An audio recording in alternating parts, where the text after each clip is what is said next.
And now, our feature presentation.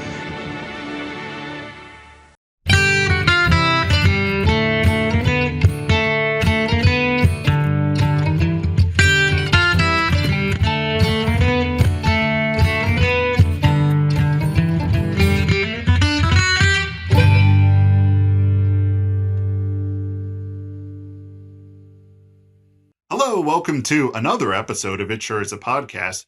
According to our social media, you might think this episode is going to change everything.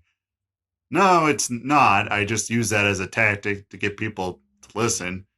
So if you're... Oh, wait, I should have said this at the end. Oh, damn it. Now everyone's going to wait for something big to happen and then it never happens. Yeah. So, hello, welcome. It's another wonderful weekend, and Shoebill Storks are a thing. He had me look up a photo of them, and they are just terrifying. And when I first saw it, my brain instantly went to Legend of Zelda Skyward Sword, and I was like, oh, look, a Loftwing. And then my brain's been doing that a lot lately with like animals I see in real life, and my brain will make that that relation to either something from Pokemon or like something from Zelda like that. Yep. I'm like a Loftwing, and I'm like, no, wait, I'm stupid. It's a real. What is this animal? Yeah, the shoe-billed stork is a terrifying bird, and I think what terrifies me about it is a lot of birds, their eyes are on the side of their head, but this one can just stare straight into your soul. Yeah, that's what they do. And I did a little research on it, and they don't attack you. I mean, if you go up to them and get in their face, they're going to attack you, but they just stare at you. They stare at you, and it's intimidating. That's creepy. I don't like things that stare. I don't like people. I don't like animals. I don't like any statues, whatever. It doesn't matter. If you're staring at me, I'm probably going to punch you in the face. But how could you punch a shoe-billed stork in the face? Because that I got a picture of its skull. I can't. I'd probably like pee my pants and run away if it's staring at me. I'd be like, it's demonic. We're not. No, other way. Let's go. A lot of animals in the animal kingdom, like they have, and even humans, like, okay, we have a face, right? You look at your face, there's notable features, eyebrows, nose, ears. But like when you look at the skull, a lot of that stuff is like cartilage, right? A lot of this characteristics we associate with the human face is cartilage. So like when it's just the bone, there's a lot missing. With the shoe-billed stork, it is all there. Like there is no cartilage or anything. So if you were to peel back its head, you just have that, just the beak, the giant beak with like the eyes and just the skull that's being pulled back. It's terrifying.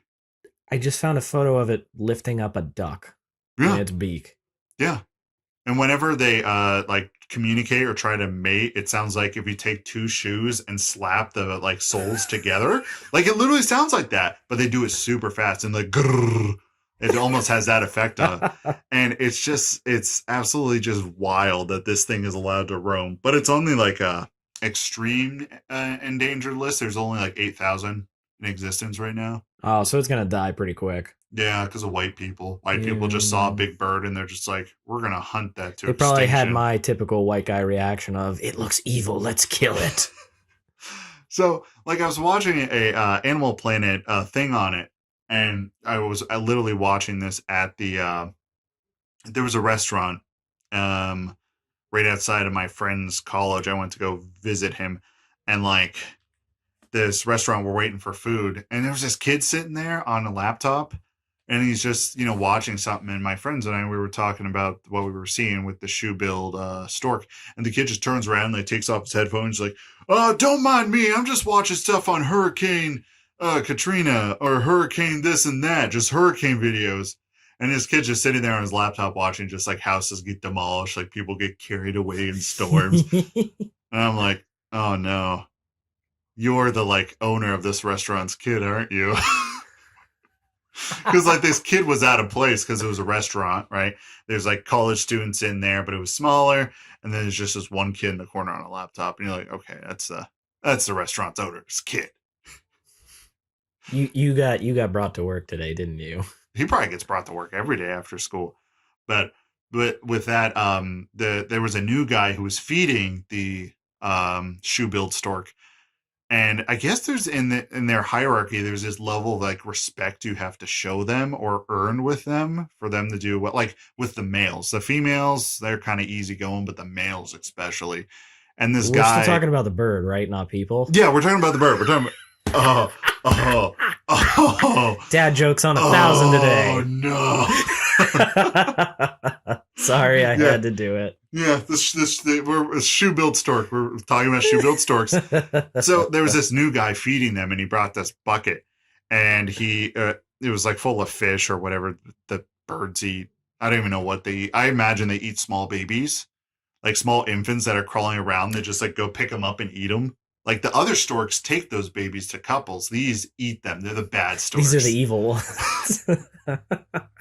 It's like you have Santa Claus or Saint Nick, and then you have like the Krampus. It's like this that is kind the Krampus of the bird world. Yeah, it's the regular stork and then the shoe-billed stork, which just outright eats people. So the guy was being instructed on how to feed him. It's like the girl's like, just take the bucket up. She'll eat right out of the bucket. It's fine. And the guy was like, the boy though, this is what you have to do. You have to go up to him. You have to offer the bucket and kind of bend, like bow a little bit. And I've seen videos of like people bowing to like these birds, and the birds will bow back, and they're the same height as people. Is this thing a freaking hippogriff or something? Or whatever that thing was from Harry Potter? I think it was a hippogriff, and I have no idea. I could not tell you. But I was just like, what? I almost wonder if they base that off of it. That doesn't even sound real. I go up and bow to this bird. My brain was being really stupid, and I was like, Eric, Harry Potter's fantasy. No, the Shoebill Stork was not based off the book, because I think that was around before. God's just like, I need to create a new animal. Reading Harry Potter. Oh, I got it. I'll just make it a bird.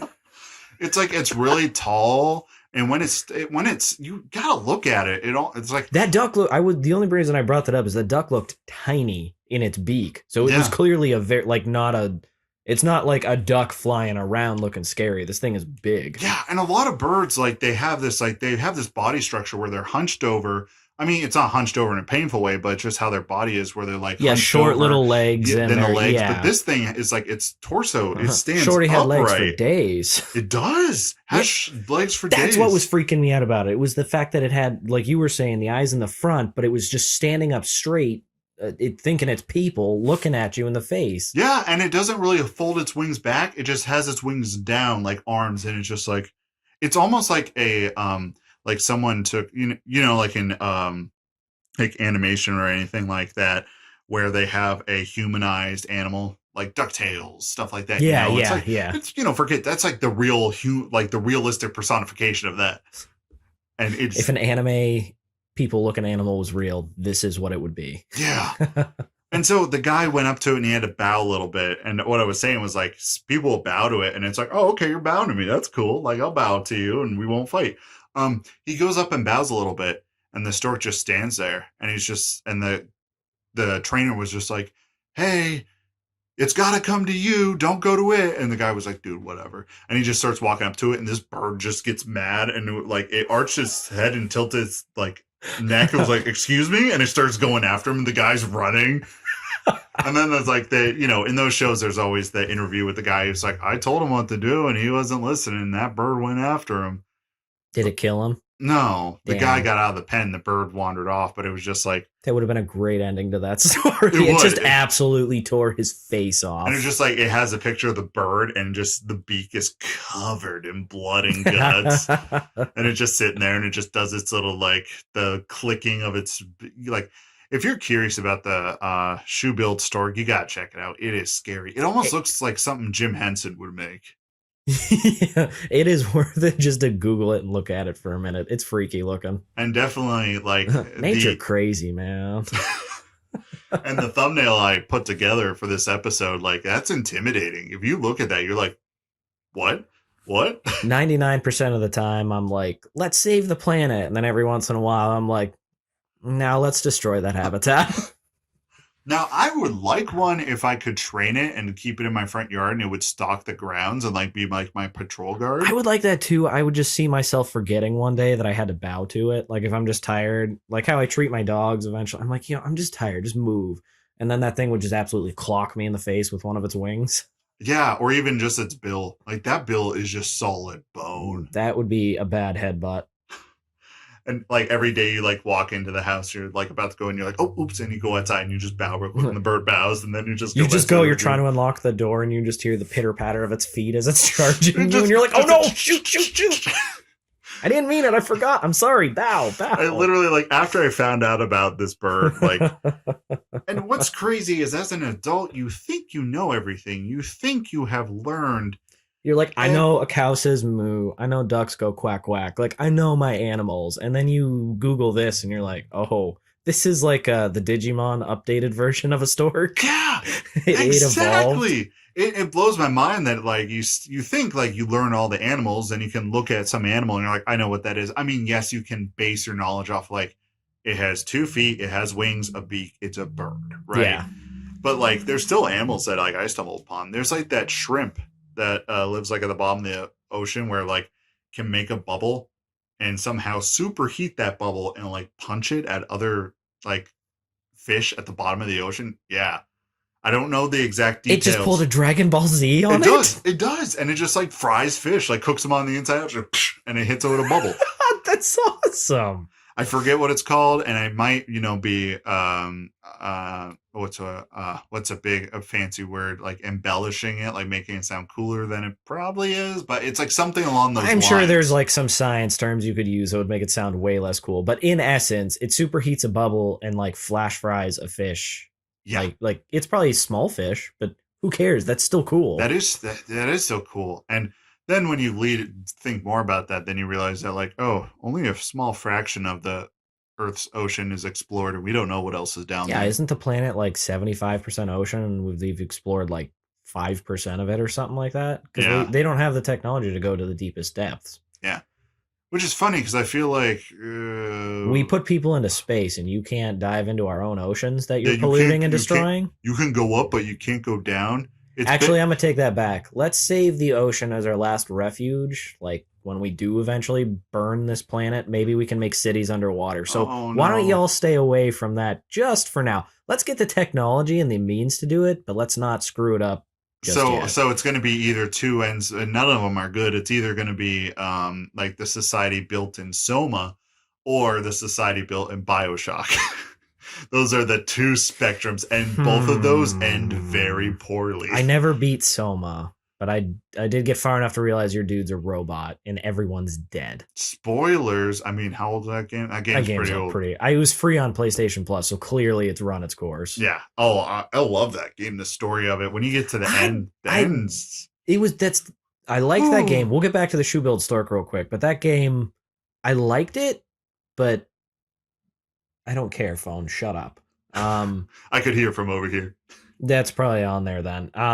Nah, you're good. You're good. But it was all story. There wasn't really too much to do beyond like the walking around. Oh yeah, it was just a walking simulator and just with some light puzzles. I understand though. It's like it was really cool because it was such a unique environment and everything. But after a while, I'm like, oh, okay, all I can do is run away from these scary things trying to kill me. Yeah.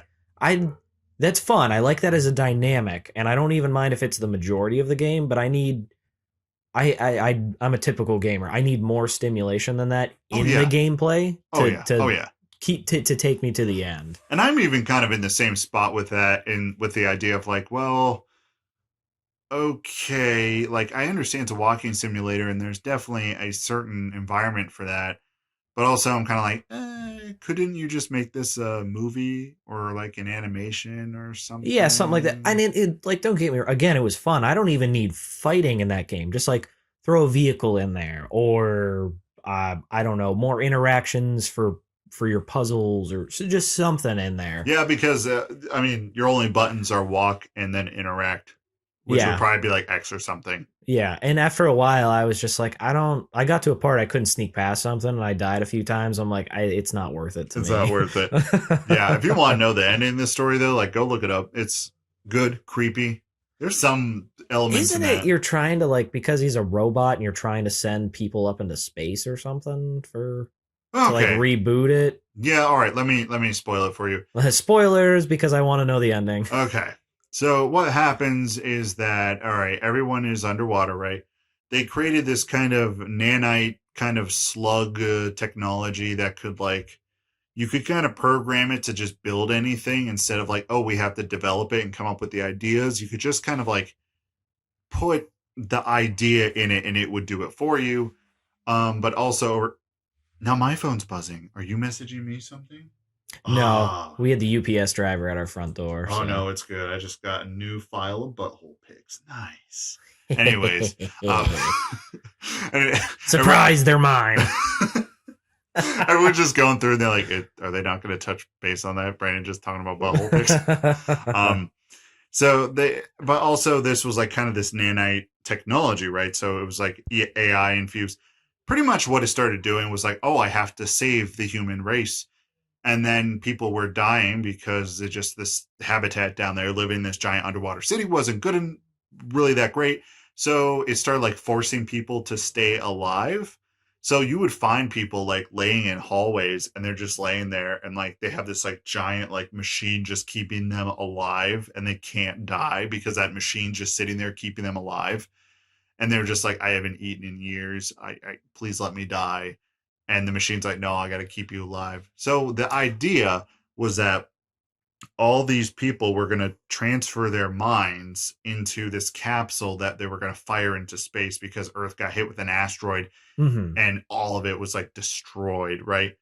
I'm getting the basis of it. I'm not getting the whole thing. I thought it uploaded their mind into the robots because that was your dude. It did that too.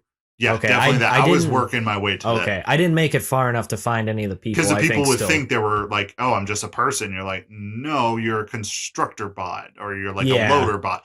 Yeah. So that was the other thing that was happening. There's a few instances where you find like a human laying there and there's just like one of those giant like those bellows that you use for like a old furnace. Like that's their lung and it's sitting next to them and they're like, it won't let me die. Please let me die. Please bash my skull in. I just want to die. So what ends up happening is like they find a way to create this thing and shoot it off into space. It's like almost a paradise for all these consciences. But the thing is, it can only make a copy of the conscience. So there's a copy that goes off to paradise and lives forever off in space in the little thing, just so like, it won't die when the planet like collapses or blows up. But then there's all these consciousness of these people left behind because it's only a copy. It's not them. Oh, it wasn't a full up. Okay. And there was elements when they started to figure out this technology, people were like, oh my gosh, like as soon as you scan your brain, just kill yourself and you'll be in paradise. So people started doing that in the labs and they're like, no, that's not how it works. And a guy just scans his brain and he's like, all right, I'm in. And it's crazy. It has a really good story, but I understand your point where you're just like, like there's not a lot of game here. That's like those Telltale games. I'll sit and play them, but it's like one of those things where it's like, I sit and binge it in that one session and then I never go back to it. That's kind of what I did with Murdered Soul Suspect. That was a similar one. It was a little bit, after a while, it had some of that extra investigation to it, but once I beat it, I put it down. I'm like, I'm not going back, guys. I'm not going back. All right, so since we derailed and talked about Soma, Shoebill Storks, now I would like to see a horror game where you go to a zoo and there's just one Shoebill Stork in there. And you just have to escape the zoo. You have to escape the zoo from the one Shoebill Stork. There's nothing supernatural. That would be terrifying. There's nothing like no kind of supernatural element. It's just a regular bird, and it's still terrifying. You can find fish, and if you bow and it takes the fish, then you have like a 30-second head start. And you just start running, and then the thing flies. Like, for as creepy as the bird looks, I also think it looks really cool. That's like one of those really cool, yeah, but that still looks terrifying. Like one of those things that, it's hard for you to comprehend that it's like a real animal, if that makes sense, just because we think we know what every single animal looks like, and then when it doesn't fit our mind's description of it, we freak out. And I think I'm getting really like existential today about a stupid bird. I'm gonna try to fall asleep tonight, and I won't be able to sleep because I will have an existential crisis about these animals. I'm be like, there's a prehistoric bird out there that could eat me, and a Super Saiyan shrimp at the bottom of the ocean. And you're just laying there and you like roll over. And I'm just gonna sit in the fetal position and rock back and forth. I was gonna say you're trying to fall asleep and you roll over in the window by your bed. It's staring at you from outside. No, I wake up and Kate's just there staring at me. The lightning flashes and it's a Shoebill Stork real quick, and then it's back and it's just her. I'm like, oh no! This should have been the Halloween special. This really should have been. I mean, I definitely learned a lot about succubus and stuff like that. So I thought it was what do they call it? Edutational. It's like education and entertaining. Yes. Yeah, I edutainment. Maybe. Edutainment, that's what it is. Edutainment. Maybe. I don't know what I just spouted out. My brain short circuited when I was trying to mix them up. No, it's the the day after a long week, or not the day after, after the long week of work. And I might even be going in tomorrow. It won't be that bad. If I go in on the weekends, it's like no one's there. No one's there. I can actually go in and get work done that I want to focus on. Dude, that's just like me at my other gig. I go there early to set things up because the guy who's teaching me, great dude, but at the same time, he shoots us in the foot so many ways. Like, it's like, all right, all we have to do is this. And he's just like, I always wondered what this does, and then break something. And we spend most of the day fixing that, and then we do the work we need to do. We have a couple new people, and one of them is, again, good guy, not bad at the job, but he's not familiar with computers or computer systems. And granted, I've said it before, I'm not either, but I have at least the basics. I can turn a computer on and operate it. Definitely. And he can't. And trying to explain different files and stuff, he goes, well, I opened this up. Well, I can't find anything. That's because that's the inspection software. You need this folder that has Excel reports. Oh, okay. He takes notes nonstop. He's a great dude. He really is. It's just like... Yeah, it's always those people, like, they're like really like their personality and their morals and their character is great, but their like work ethic and just how they work is a nightmare. And he works. That's what I don't get. Like, he picked up the equipment, like, to show him to actually use it. He can do it. But then, like, starting a new piece or saving it to a file, it's just like... You just start screaming, just... I was like, I can't believe this, but okay. Man, I have a chunk of gum, and I just realized I've been chewing gum this whole time. Now, I don't think I've been putting my face into the mic going... Yeah, exactly. This is now an ASMR podcast. Hi, welcome to It Sure Is a Podcast ASMR edition. Let's just get in there real quick and... I can't do that so every time you do it. It always comes through the mic so crisp. Man, and I want to just... All right. It's going to go in my stomach for 7 years. Oh, don't do... Did you... No. It's gone. Oh, it's gone. Well, you're not going to poop tonight. I probably will. I think it'll just be like, they'll just be like this dam that's created with this one piece of gum, and then it's just going to be like everyone watching from the sidelines, like, that dam's going to burst, it's going to explode. We need to get people out of there. Did you ever watch Futurama? Yeah. Did you see the Worms episode? Yeah. All I can imagine is you stop at like a gas station and just grab food or something real quick, you eat it, and then they fall down and they're like, oh, this gum, we will build a dam. And it's just like, oh no. And they construct this entire... the funniest thing about that was Fry was a better person for having those words. And they're just like, Fry can't be smart. So they got rid of him. I watched that show when I was younger. And I was like, ha ha ha, it's funny. There's all the slapstick humor. And then I watched it again as an adult. And I was like, wow, they are savage in these episodes. This is absolutely hilarious. It's a very different perspective from when you're a kid to when you're adult, because a lot of the adult situations just go over your head. Yeah. And I'm not even talking about the adult humor, just like the references, the episode with the dog. I can't. No, I will start crying on the podcast. I am dead inside. That is one of the few things on this planet that can actually make me feel like true. I do not watch that episode unless it's the end. The end kills me. For anybody who listens to this, if you're under the age of, 25 and you have never watched Futurama, just search the sad dog episode, watch it, and you can cry for a night. That is That's horrifying. And that's what the episode is there for. It's like it's the emergency. I need to cry, so I bust it out. Every once in a while, I put that on when I'm trying to go to sleep, and every once in a while it comes on, and I'm like, and I just grab the dogs. I'm like, I'm sorry, I yell at you. I don't mean it. I mean, I do mean it, but I don't mean it now. I like to think I have one of those like glass cases, like breaking case of. And there's a little hammer, just a DVD of that one episode. I'm just like, and I'm like, I need to cry. I haven't cried in a while. You're like, I'm too happy. Something's not right. All right, lower my expectations again. Yeah, bring me back to Earth, please. Let me get. Do you ever get that? I know we have other topics, but I have to get this out because my ADD brain won't let me not. Oh, you ever have those days where you're like super happy and everything's going great, and you just kind of stop in your tracks and you're like, wait a minute, life isn't like this. And I'm bracing for whatever bad news is going to come to stop it. And it usually comes in threes, and then you wait a while, and as soon as that thing happens, you're all like, well, here it is. Yep. I'm just walking around waiting. I'm like, I want to be happy, but I know something's going to happen. Damn it. And usually it's not like, oh, I stubbed my toe, or, oh, this file didn't get sent in. No, it's something bad, like the engine blows on your car, or your house caught on fire, or something. There's a death. And it does happen family. in threes. It's always right around that time. The one big, cataclysmic event has the domino effect for the other two. We're living in a simulation. We sure are. They're making another Matrix? I am so excited for it. And it's the original cast except for Morpheus, which is someone else that just kind of looks like him.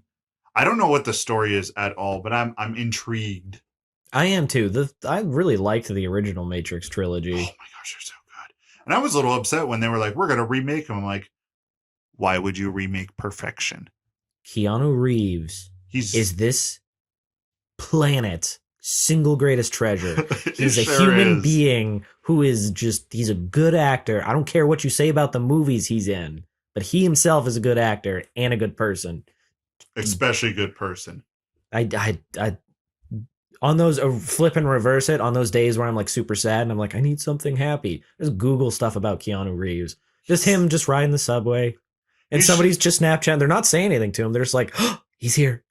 Yeah. And he's just a dude, right? He doesn't take that fame and let it go to his head. He's just a guy. One of my favorite things ever is a photo of him. I don't even care if it's photoshopped. It's just a photo of him with a big camera running with his giant smile on his face and a really angry guy chasing after him. I have seen that. And somebody else is just like, Keanu Reeves stole the paparazzi's camera and is running away with it. And he's just like, ha ha ha. Yeah, he's one of those guys that, like, if anything came out about him, I would not believe it. I would, like, defend him, even if they're like, all the evidence is here. I'm like, but have you seen him in The Matrix? They'd be like, he's on trial for murder. I'd just pull out a gun and shoot somebody. I'd be like, no, now I'm on trial. So I think we have to adjourn this one.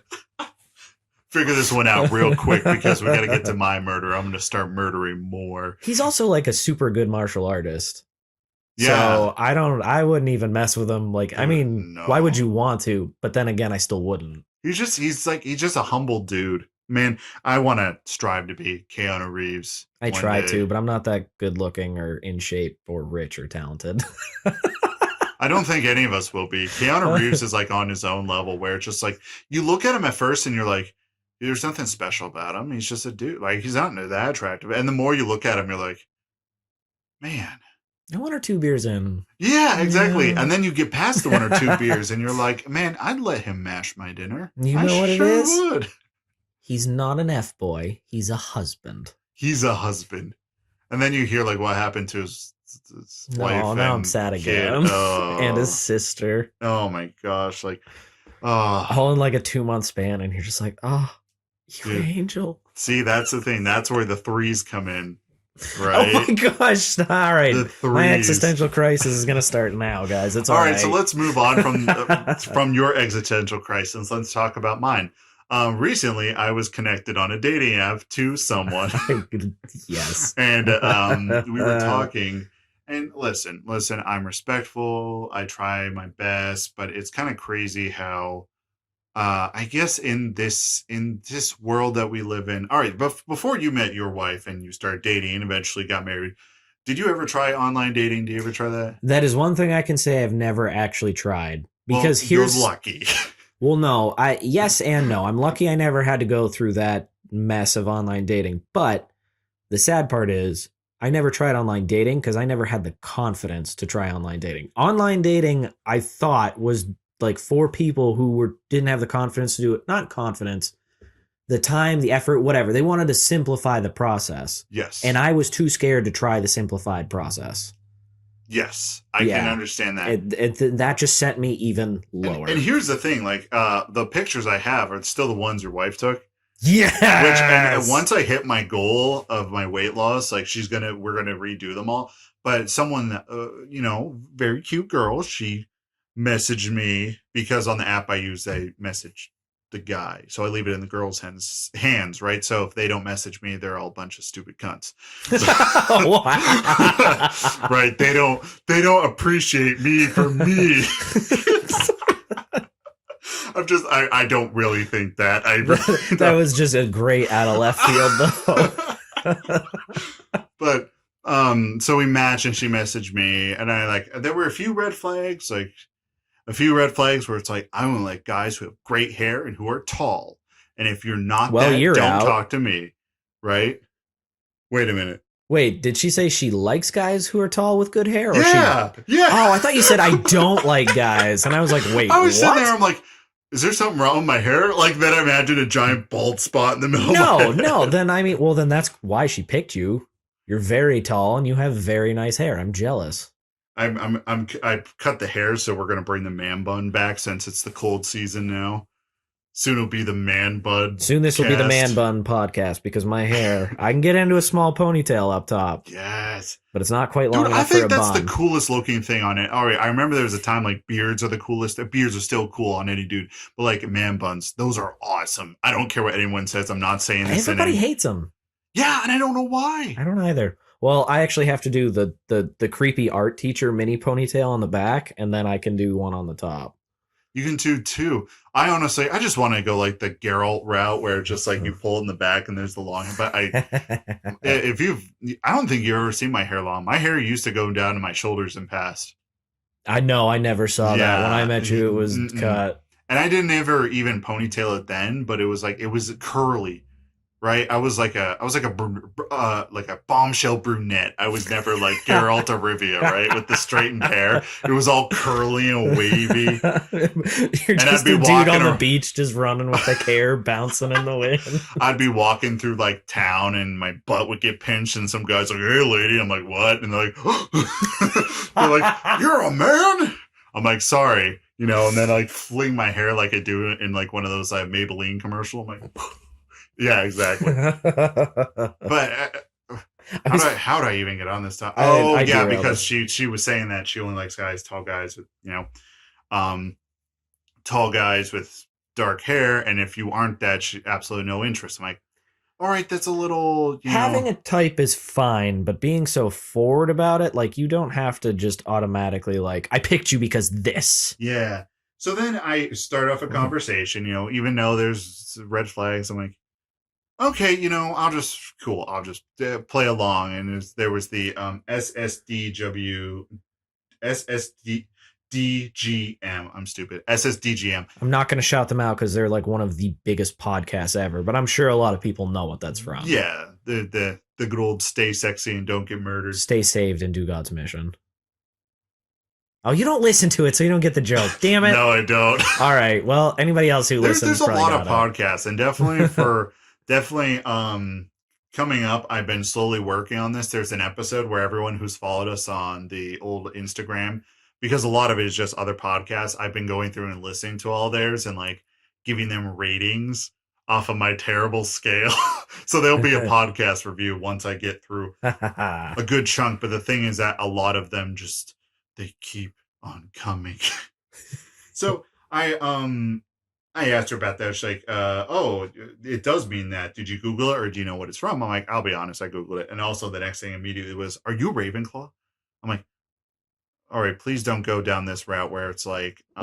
clearly you would be a Gryffindor. No, I'm a Slytherin.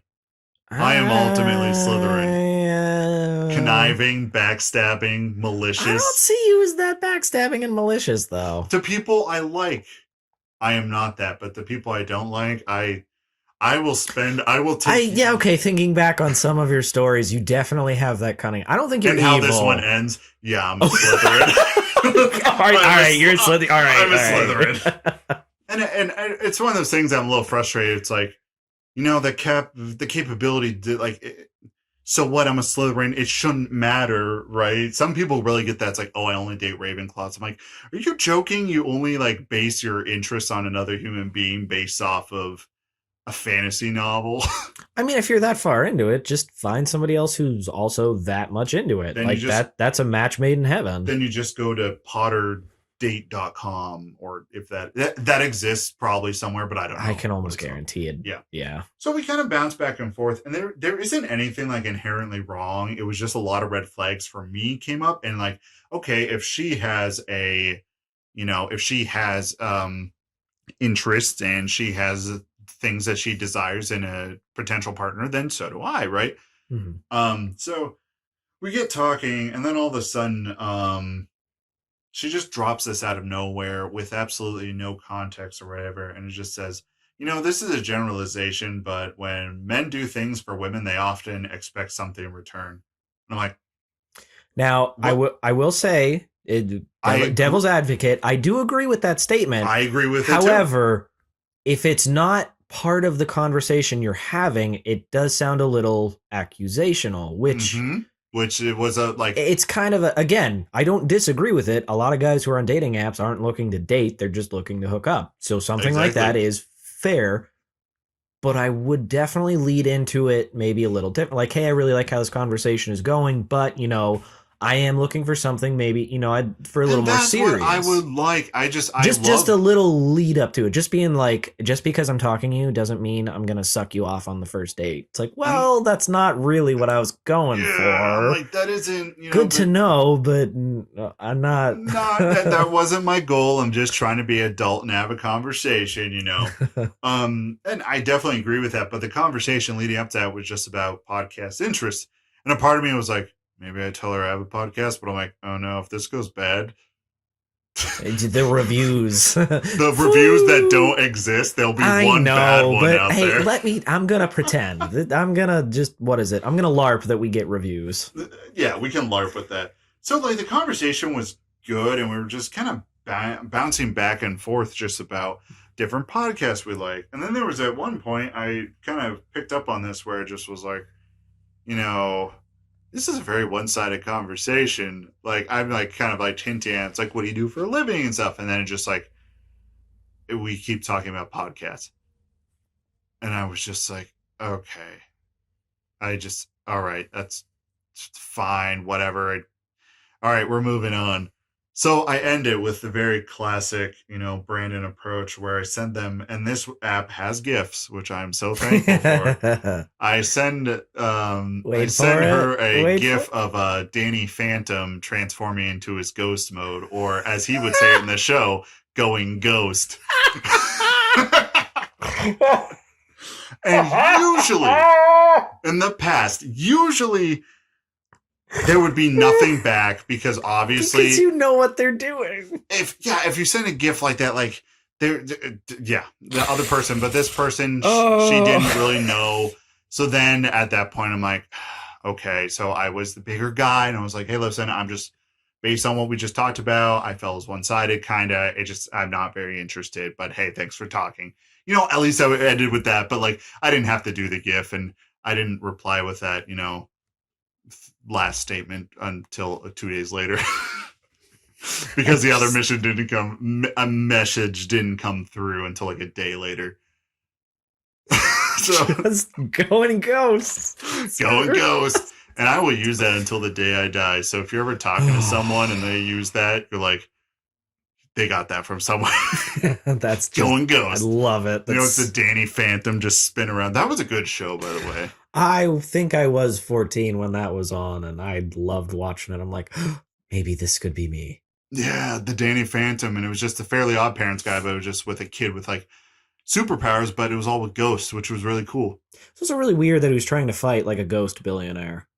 thinking about it. Like, he tried really hard to like fuck with a 14-year-old kid. Sorry, pardon the language, but you're fine. There was a time where I was like, want us to be able to listen to everyone can listen to this, right? But then I realized no one's listening to this. So I'm like, Eric, we can say whatever we want at this point. But yeah, I'm a little creeped out now that it's like this 40-year-old dude who wants to sleep with his mom and is just trying to beat the living crap out of this kid. I never picked up on that as a child. Mm-hmm. And my favorite bit is the box ghost. I'm the box ghost, and he like throw boxes, and that's all he could do. So that was my little anecdote of my past situation. It was just like, of course, But I was like, hey, someone liked my older pictures, so now when we hit, my weight goal, new year, new me, like we're gonna get some new photos, and I want to get them sent away to be photoshopped so they're ridiculous. Like, I don't know, me skydiving, but it's clear I don't have a parachute and I'm wearing like a Hawaiian shirt with gym shorts. And they're just like, what? It's like, this clearly isn't. This isn't real. I have gotten more. Frickin' my number must have got on some list because I've been getting nonstop Home Depot. You want a PS5, Lowe's, just all this crap. Home Depot is PS5. No, well, Home Depot's like, come here, you won something. And then I'll get another one that's like, you just want a PS5 for you and your family. I'm like, well, clearly you don't know me, because if I want a PS5, it's not going to my family. It's going to me. And it's funny you bring that up because like in my work email, like today I just got this like thing where it was like, yes, there's an invoice for you for this amount of money. I'm like, what? And I was skeptical because I raised an eyebrow because, sometimes my job has not been very kind to me. So I'm like, they would pull something like this. So I look and I'm sitting there and there's a file that says like, it's the PNG file, like the Adobe Reader that's square with the gray and red. And it has the two things, download or like put the drive. So I go down to click it. You know what it is? Please don't click it. No, you can't open it, because you know what it is. It's a picture of that shape that is supposed to be the thing for the file to download. Like you click it and you can resize that thing like it's a picture. My gosh. And I was sitting there, I'm like, oh. Yeah, that's a scam.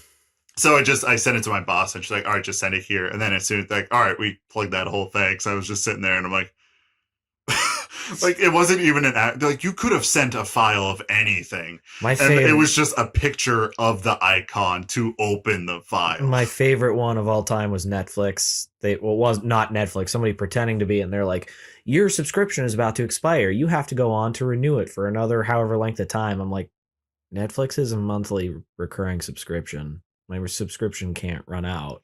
I just cancel it when I don't want it anymore.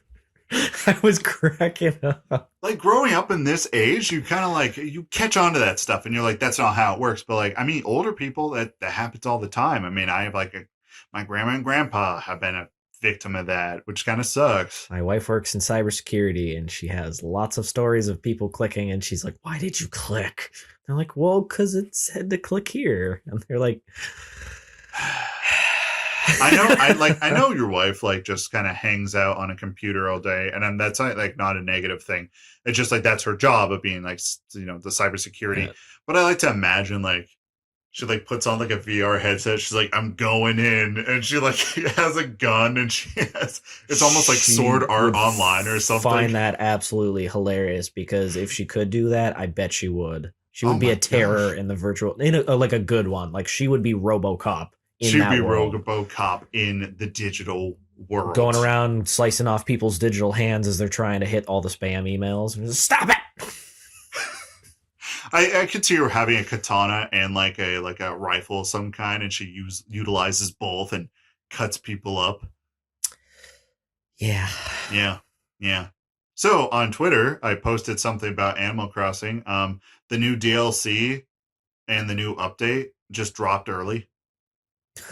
Just out of nowhere. Out of nowhere. There was a scheduled date, and then it just dropped. So I was excited because I was playing it, and there's a lot of new content, and he gets to go to Island Captain's back, and I was like, awesome, cool.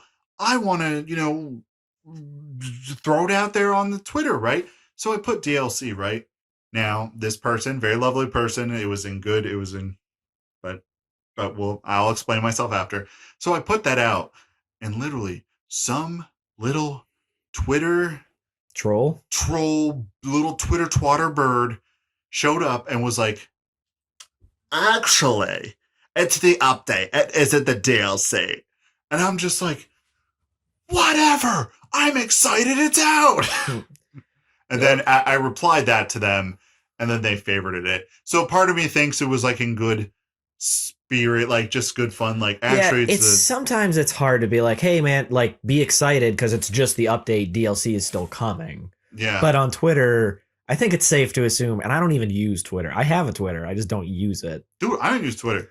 Literally, last post I posted was, I was like, bruh, how do you people use this Twitter app? It's like medium rare depression. And then I took a picture of that and I put it on Instagram. And like all the people who are on there were like, yeah. And then one follower that we have is pretty consistent. They popped in and they were just like, yeah, it's pretty much that. Yep. So they agreed with me. And I wasn't like at first I was upset about, but like right, like you said, it was like you can't really tell what someone's inflection inflection in their voice and how they're saying something comes out like over the internet. Like that statement, it's like it's actually the update, not the DLC. Right? There's two ways you can say that. Like, actually, it's just the update. It's not the DLC. Like that, I would be like, oh, you're just correcting me. I goofed up, but you're doing it a nice way.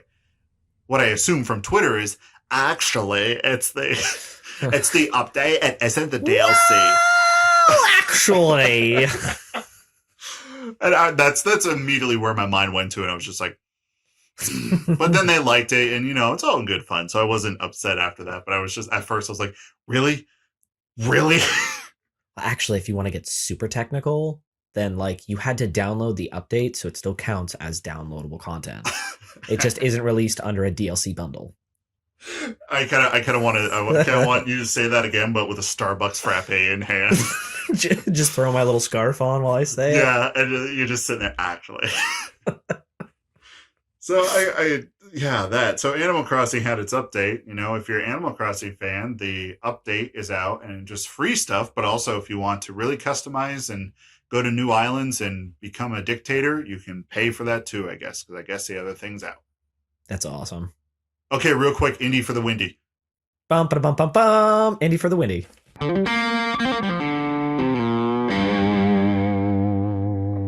What up, Indies? Okay. So, very close indie to my heart. Deep Rock Galactic came out with a brand new update. I'm throwing this in there super quick. Brand new update. It's added kind of this seasonal pass thing, which is the kind of the normal for any game that is mainly online. You get a season pass, right? Here's the thing. Completely free. It's just cosmetics. It just is more reason for you to play the game, more things to grind for. And Deep Rock Galactic has been tweaked and polished to a perfect sheen, and that's it. That's all I had for that section. That's pretty high praise, though. It's perfect. Just play it. Yeah. They said they're doing exactly what they set out to do. I don't have any complaints. Like if it was your intention to make a good game, then cool. It's perfect. I'm gonna have to check that out. Or can I not get it on No, PS? you can't because you have a PS4 and not a PC. Damn it. It's PS4 and Xbox it's on. I don't know if it's on PS4. All right, hold on. Let me look as Eric, please inform our lovely listeners of the things we were really supposed to talk about today. I had his timer set and I was like, all right, we're gonna have to cram this in. No, we're not gonna cram it. It's okay. We can go over it a little bit. All right, but throw it in there. I'm gonna look it up. Something I am super excited for, and we just watched some of the gameplay trailer for it. Elden Ring coming out January 2022. We are not sponsored, but if you guys want to throw us money for that, I would love it. Throw us money. What if we did one of those there's that site where it's like you can pay for a cup of coffee for someone. I did not because I'm not that altruistic. Okay, it's kind of like one of those like GoFundMe. That's another one. Yeah. But it's you pay for coffee. I forget what it's called, but we set up an app for that just for you to get Elden Ring. like someone else pay for Elden Ring. I would do it. I'd be like, I'm just a poor white 30-year-old white man. Like, I want this game. Can you guys help me buy it? I would have no shame in doing that. All right, so regale us. That was a fancy word you used last week. So regale us with what you have learned. It's. I almost said that in a really bad way. It's definitely a Dark Souls style game as far as the movement, the animations, a lot of that, the weapons, cosmetics, a lot of that seemed like Dark Souls. However, they threw in a certain mobility to it that was just crazy. A lot more jumping, horse riding for faster traversing, and it's open world.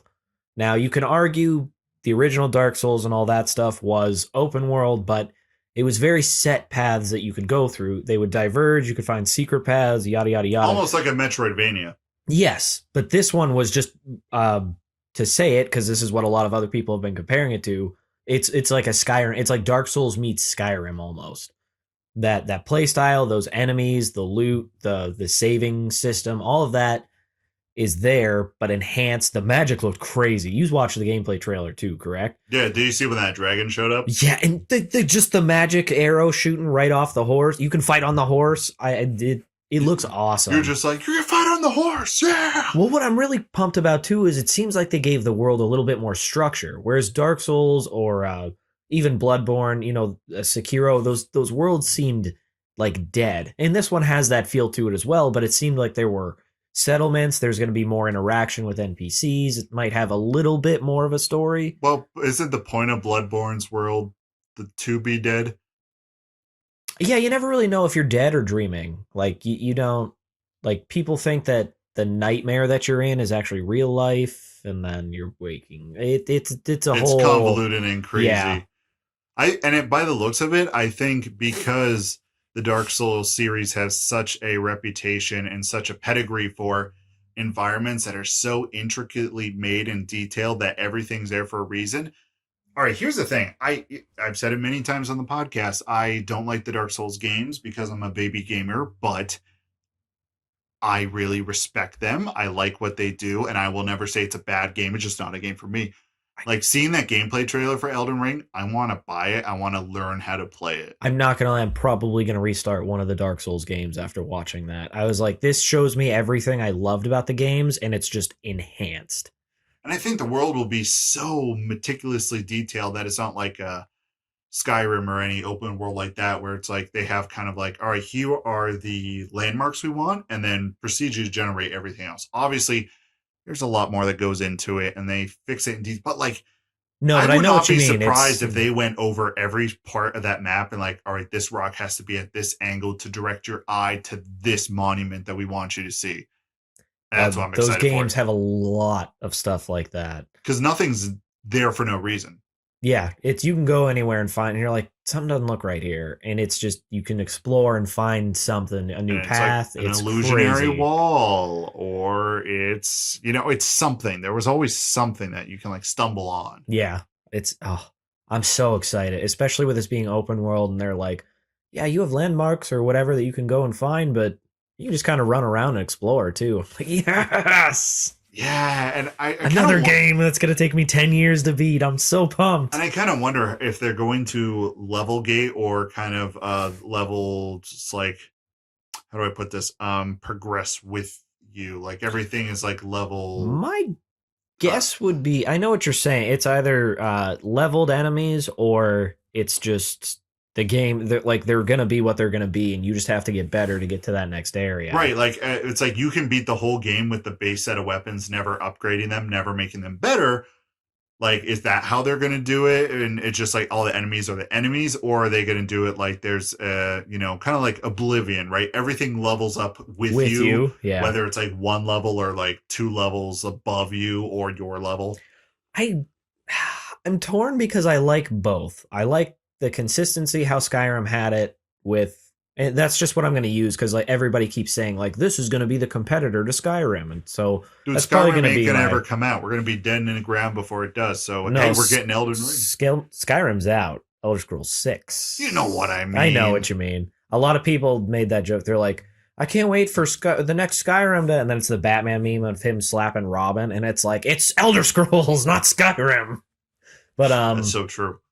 It's the Skyrim. I like that it's leveled because you can have a little bit of that challenge at every stage of the play. Now, clearly, once you get super high up, it's not right a super challenge, but it's still fun because the enemies are going with you. Mm-hmm. So it's never super easy or super hard. But it's a nice, enjoyable way throughout it all. I still kind of like the Dark Souls one, though, because you go in and if you just get smashed in one hit and you're like, oh, I'm not going that way, it forces you to take, like, it makes you kind of want to explore a different area. Because, like, all right, I remember... That's like in Dark Souls 1 when you think everything leads, by the looks of it at first, for you to go to that cemetery.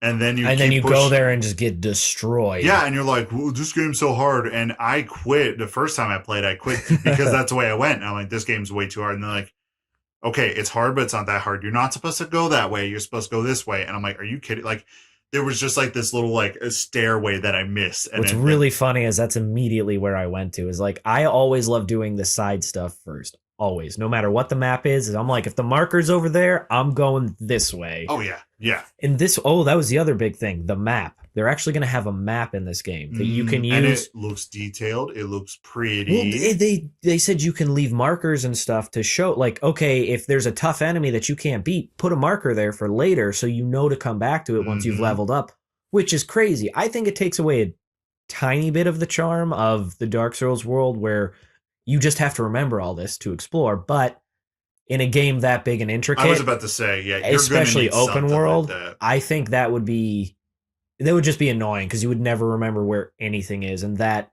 yeah, I would agree. That would yeah, stink. And I don't think the tools will get over complicated. They won't, take over the traditional experience. Oh no, I think it's just like they've just kind of, since this is an open world game, yes, there are some open world things we have to put in it just so it doesn't become frustrating. Because even though Dark Souls games are hard, even I won't say they're frustrating. They're just hard, and I'm just bad at video games.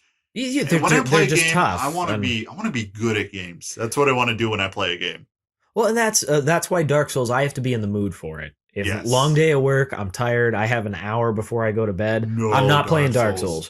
I will throw the controller through the TV. Break it and just smash things in half.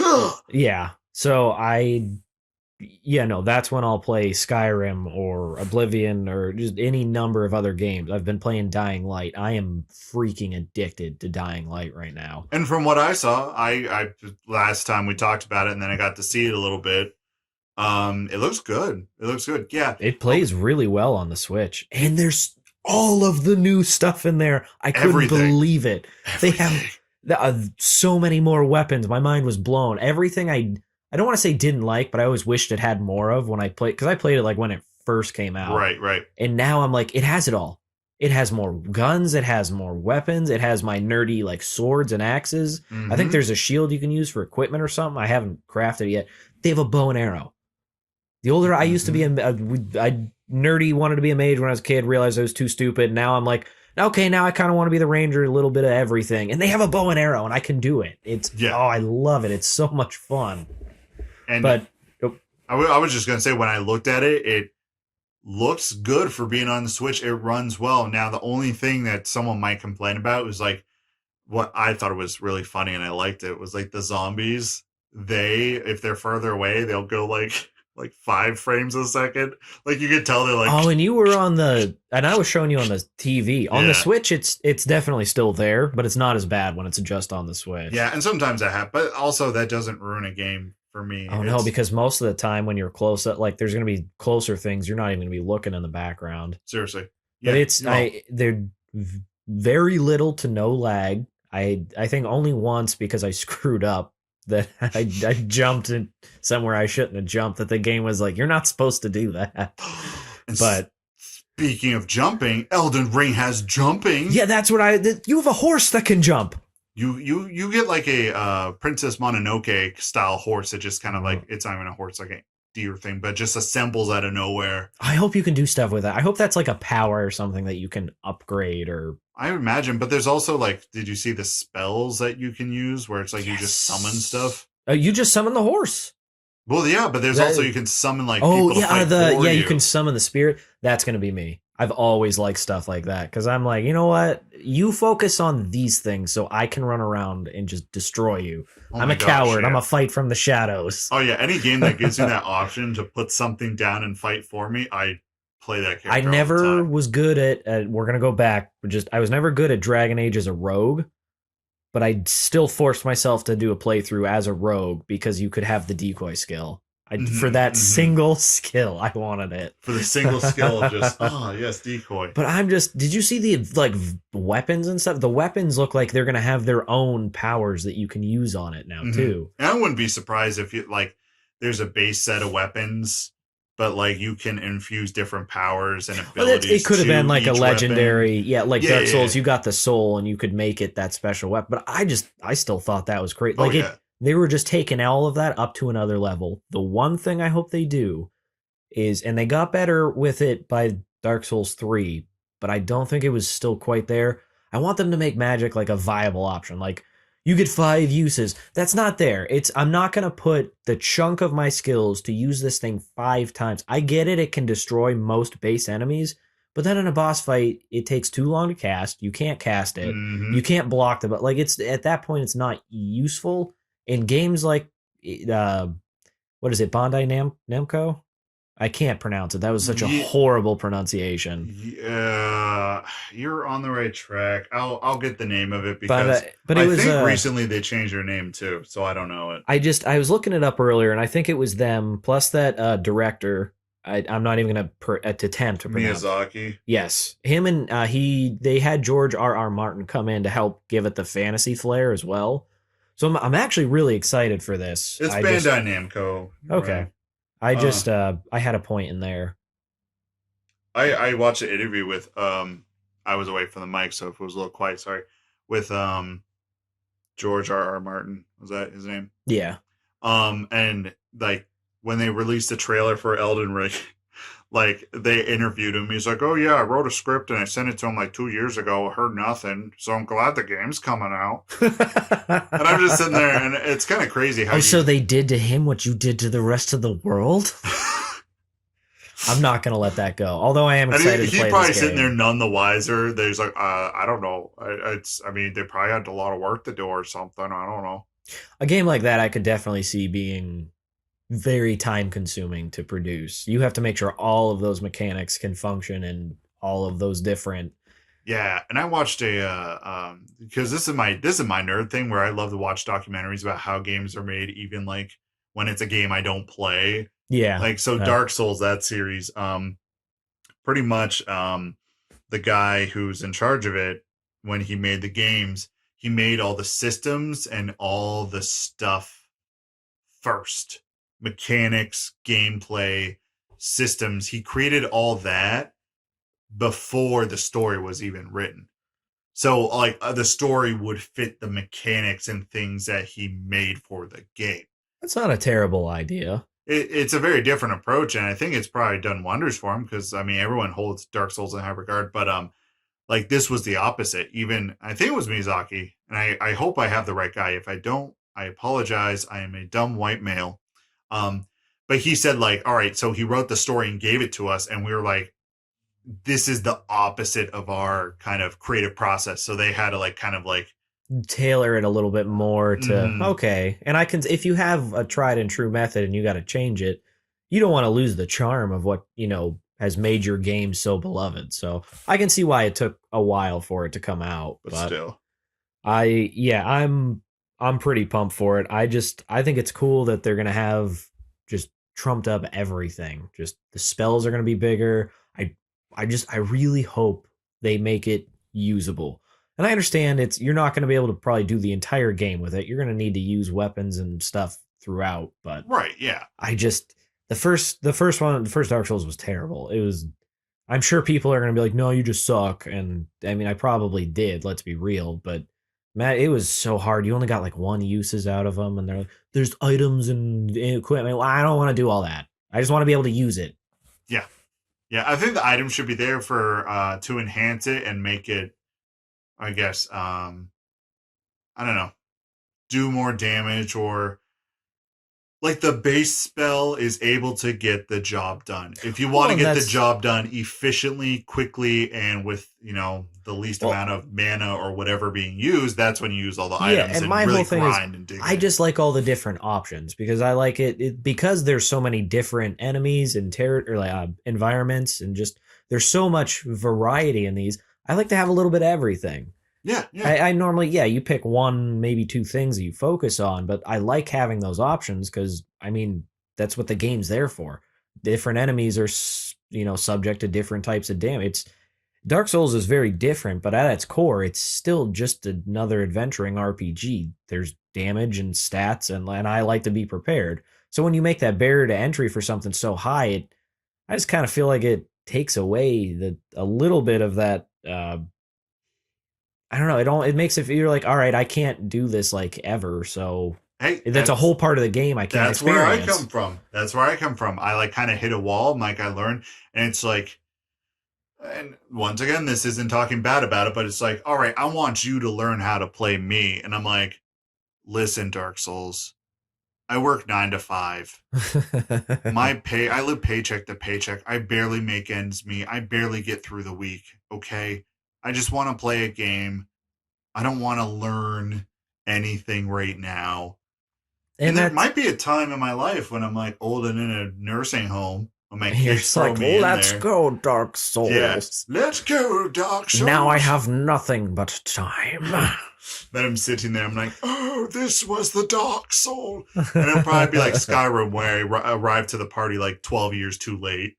I love, this is me nitpicking it to the fullest. They're still awesome games. It's just, I always was disappointed that I never got to do all that. Yeah.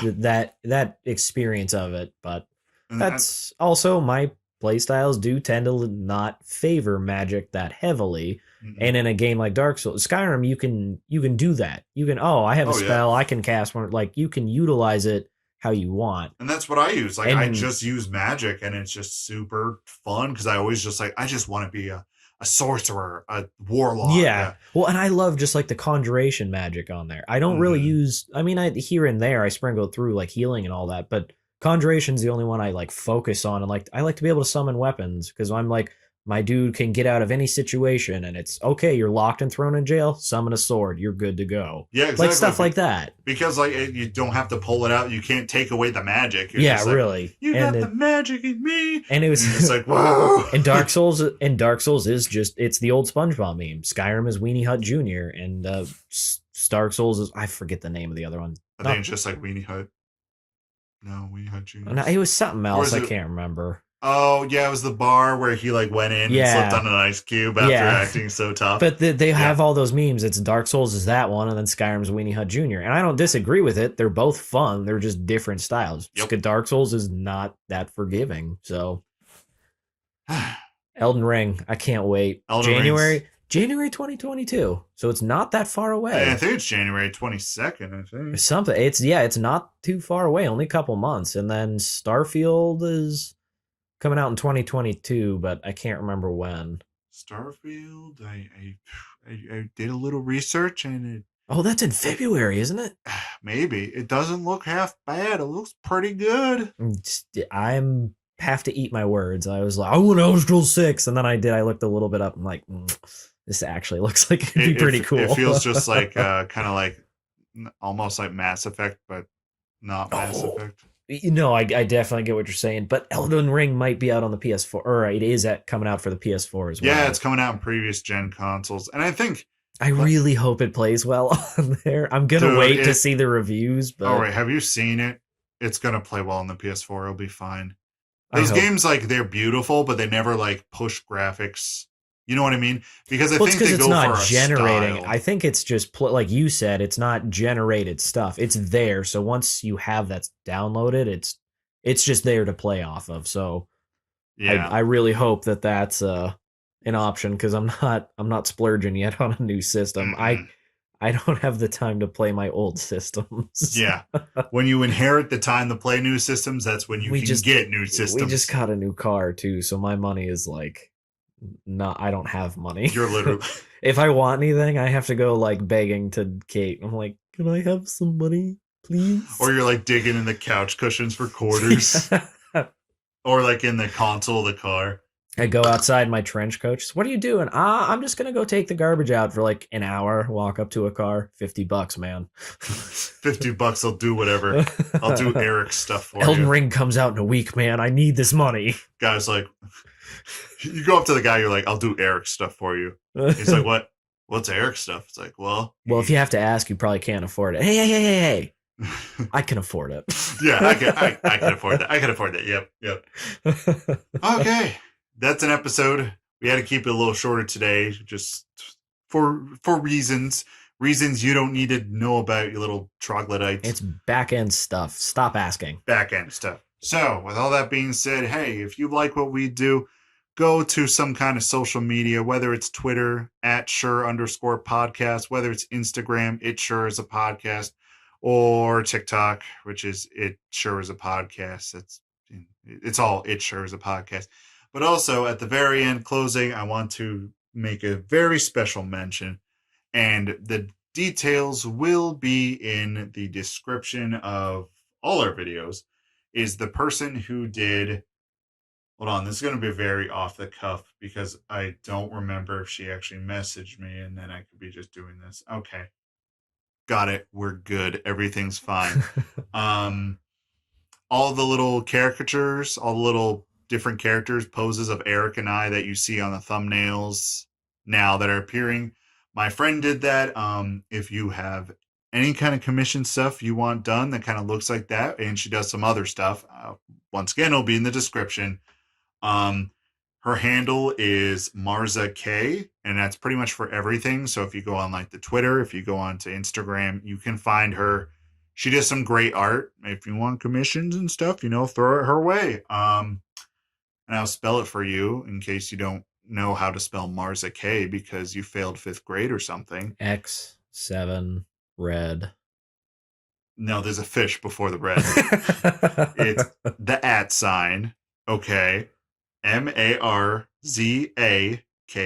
But also, like I said, it's in the description.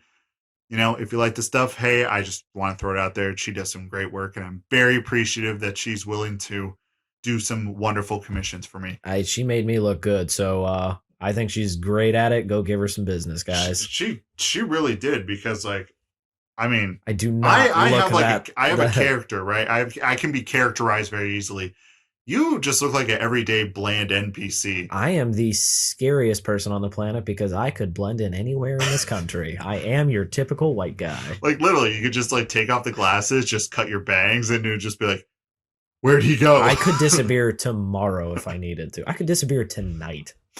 I don't know if that's good or bad, but anyway, she did awesome. So you're just the regular, just generic NPC that you pass in the street in an open world game.